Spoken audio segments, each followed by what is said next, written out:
I'm going to talk about the Boros Commanders that could have been. Basically, I'm going to take a look at the Boros Commanders that have been released in the supplemental products over the years, and why I think they just aren't very good, and what they could have done to make them better. To me personally, most of the Boros Commanders in the supplemental products like Conspiracy and Commander just feel really uninspired. So let's get into it. We'll start with Adriana, Captain of the Guard.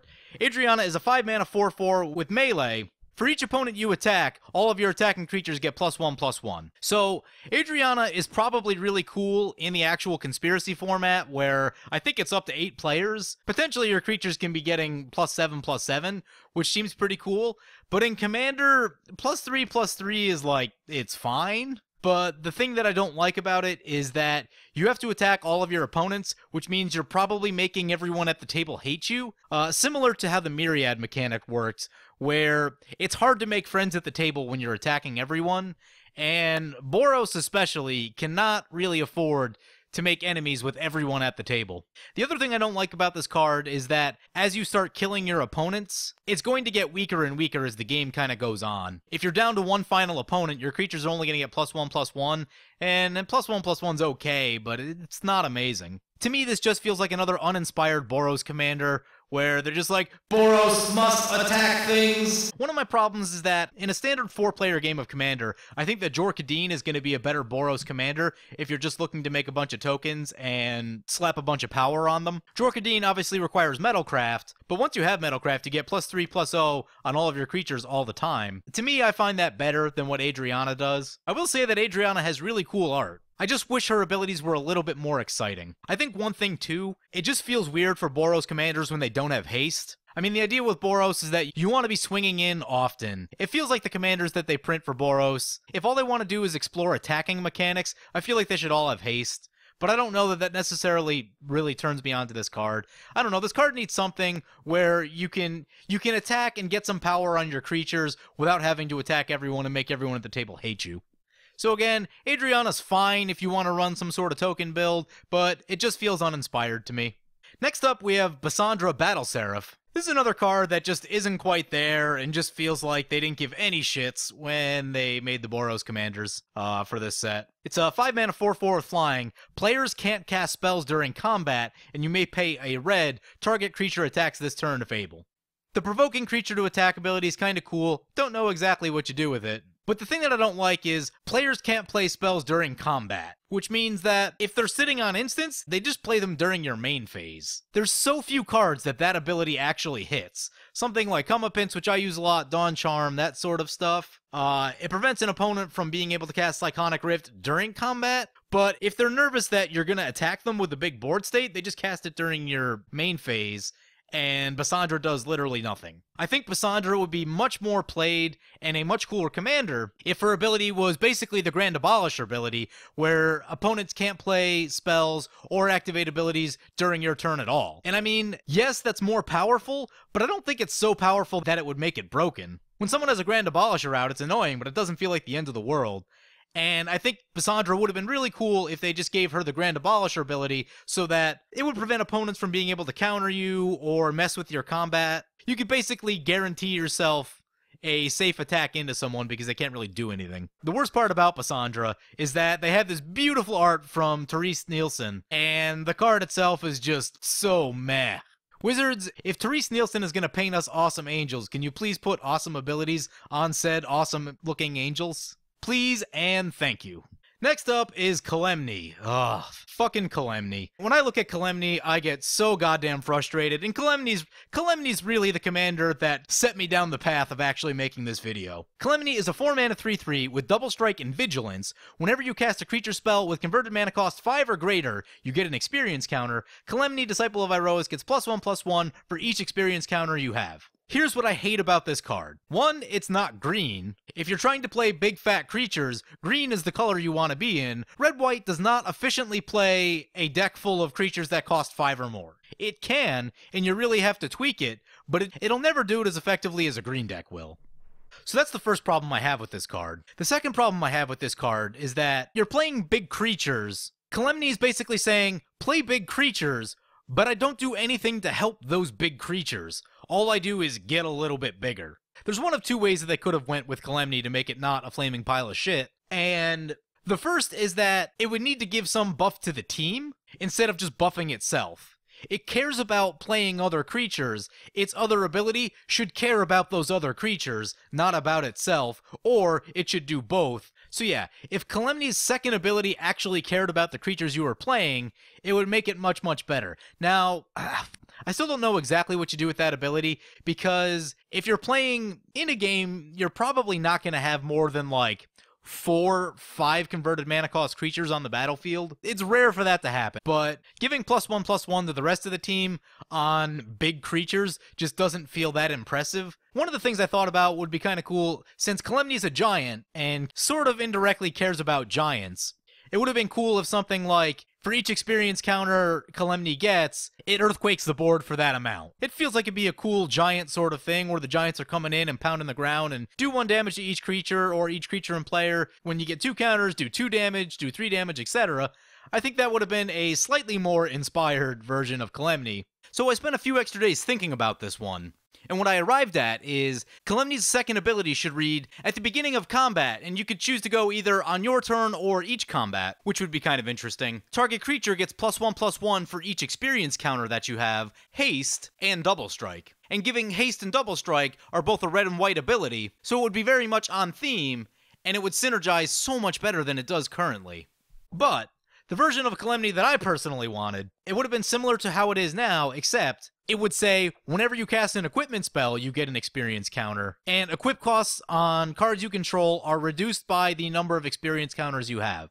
So if you have 2 experience counters, your equip costs are reduced by 2, you could equip the swords of X and Y for free. Now what I think would be cool about this effect is that, yes, obviously, Jam, Sword of Fire and Ice, Feast and Famine on there, those are cool, but as the game goes on, and you're playing more equipments and that equip cost is getting lower, it would actually allow you to play a lot of different equipments that most people don't really play anymore because the equip cost on them is so high. Argentum armor is really cool, it's really powerful, it's fun. Even stuff like Cauldra. Cauldra is super expensive to equip. So they went a Voltron commander that cares about playing other creatures. It's just really weird. It doesn't make any sense. And to me, it feels like they just said, fuck it, we'll leave it as it is and just jam it in there. But if it's going to be a Voltron commander, it should care about doing Voltron-y things. In this case, playing equipments. That's the commander that I would have wanted. But sadly, that's not the commander that they gave us. My final problem with Kalemne is that when you look at the power level of the other commanders from that year, you have Marin of the Clan Nel Toth, which is like one of the most powerful commanders. You have Azuri, which is super strong. You have the Black and White Daxos, which I'm not going to say it's the most competitive deck out there, but I've been run over by that Black-White Daxos deck a few times. It's no joke. And of course, they give Boros just a shitty, uninspired, not good commander. Moving on, from the same set, we have Anya Merciless Angel. I played with Anya a little bit in the 99. Maybe I need to try actually building a deck around it and jamming it, but just when I look at her abilities, I'm just not excited at all. So, here are my problems with Anya.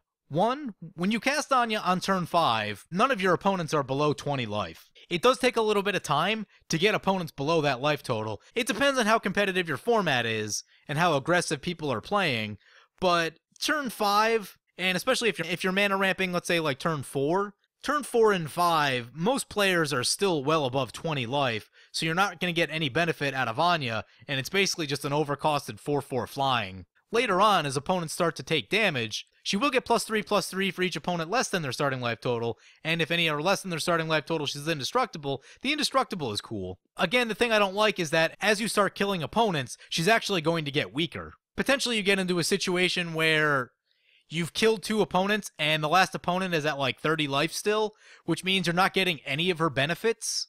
So, I don't know. To me, it just feels bad when your commander gets worse as the game goes on. I spent a while thinking about how I would have retooled this card, and it took me a little while to come up with something. Basically, the design that they put on this card I think is just shitty and bad, and I feel like no one ever actually tested it. Like I said a little while ago, every time they print a Boros Commander, all they think about is just, Boros Commander must attack. Boros can do other things besides attacking. While some attacking abilities are cool, things like Adriana and things that just kind of pump your team up are super redundant at this point, and we don't really need any more of those.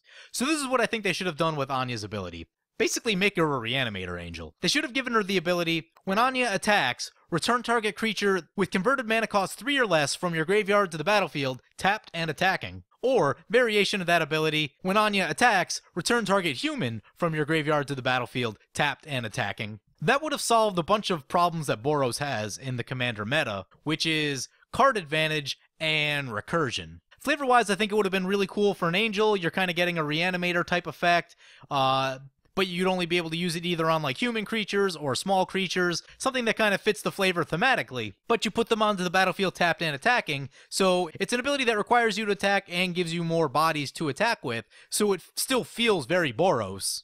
And solves one of the problem of card advantage that Boros tends to have. Late in the game when you're Boros, sometimes your hand is just empty, you have like 1 or 2 cards in hand, and everyone else at the table has 6 and 7, and it's not a good feeling. At least if you could get something back out of your graveyard, at least you'd have some bodies on the board, and if you're getting back like a Stoneforge Mystic, you can find another sword or something. So I think that would have been a really cool card. They would have maybe changed the art up a little bit. The art that they depict, which I think is really cool, is just an Angel that looks like she's fucking ready for battle. I mean, she's wearing some heavy-ass armor, 2 swords. Very cool. The Angel that I'm talking about would probably need to look a little bit different. Be more of a benevolent type of Angel, sort of like Rhea or something like that. But I think that would have been a really cool ability to put on her, instead of the useless piece of shit ability that they put on there with if opponents less than half their life. Meh. Those are the Boros Commanders that I think they just did a terrible job with, and you could tell that they just didn't care that much about those commanders. Especially Kalemne, when you compare Kalemne to the other commanders in that cycle. Next, let's end on a high note. There are a couple that they did get right. So, I think they did a good job with Bruse Tarl. Obviously, with the partner mechanic, you don't want to make the commanders crazy overpowered, because the partner mechanic itself already does a lot of interesting things by giving you multiple colors and also giving you access to 2 different bodies all the time. So, you get inherent card advantage just by playing partner commanders. And Bruse Tarl, whenever he enters the battlefield or attacks, target creature you control gains double strike and lifelink until end of turn. I think that's a really cool take on the attacking abilities. It makes you want to attack, it cares about attacking. I think they did a really good job with Bruse Tarl. When he was first spoiled, I thought that he was going to be a little bit boring. I'm just like, another double strike commander. But it's actually cool. There actually is a lot of thought, because you need Bruse Tarl to attack safely into an opponent, and then you also need to figure out where you're going to put your double strike lifelink. So I think he's actually pretty cool. It is a little bit more thought-invoking than I would have initially guessed. So I think they did an awesome job with Bruse Tarl. The other Boros commander from supplemental products is Akiri Lineslinger. I haven't played a ton of Akiri, but I have played a little bit. I had a little 1v1 Akiri Bruse Tarl deck going for a minute. And I think they also did a pretty good job with Akiri. So Akiri cares about the number of artifacts you control and tends to work well in an equipment style deck, and equipment is something that Boros does really well. So I think they did a good job with this. The only thing I don't like about Akiri is, to me it always looks like Akiri is flying, even though Akiri is not flying. And I forget that sometimes. Then I make bad attacks because I thought I had flying. Some sort of evasion would have been cool on Akiri. They probably would have needed to up the mana cost a little bit if they were going to do that. But all in all, I think they did a reasonable job with Akiri. Its ability is unique and cares about something that Red-White wants to care about. So, again, with Akiri and Bruse Tarl, I think they did a good job with both of those. And really the entire Commander 2016 product, they did an awesome job with. In the years prior, you could tell some of the commanders were cool, but then like when you look at the Boros commanders were just meh. So the years prior to the 2016 commanders, there were some really cool cards, but there were also some really meh kind of cards, which happened to be the Boros commanders.